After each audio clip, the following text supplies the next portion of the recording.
Hello mga beshi, ayan pumunta nga po kami diyan sa Pampanga sa Lalas Garden Cafe kasi nakita ko yan sabi nila maganda. Kaya syempre tatry din natin at pupuntahan din natin kung maganda nga talaga. Ayan nga po ang bungad nila, ayan nga talaga, malaki nga po ang cafe na yan. Ayan po sa labas, ganyan na siya. Pag may mga toddlers kayong kasama, ang ganda kasi ang lawak ng kanilang pagtatakbuhan, ang kanilang, ayan ang mga open space nila, ang ganda. Pag may mga bata ka talagang kasama dyan, mag-i-enjoy sila katatakbo. Ayan, hanggang sa third floor may ganyan sila dyan, mga beshi, malawak.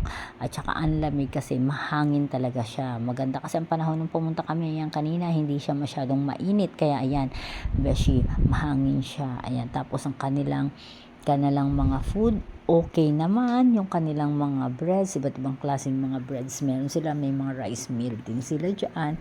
Ayan, kung mahilig po kayo dyan sa mga breads, ayan, may mga mapagpipilian kayo, iba't ibang klase dyan. Tsaka meron din silang mga cakes kung gusto nyo. Ayan mga breads and cakes. Talagang yan ang kanilang offer dyan. Tapos meron din silang rice meal nga. At saka meron din silang mga salad. At ang in-order nga lang namin is chicken teriyaki at saka pasta. Ayan, masarap ang kanilang mga pasta, mga beshi. At saka yung chicken teriyaki na in-order natin, masarap. Ang kanilang coffee is sakto lang. Kanilang mga pasta, masarap.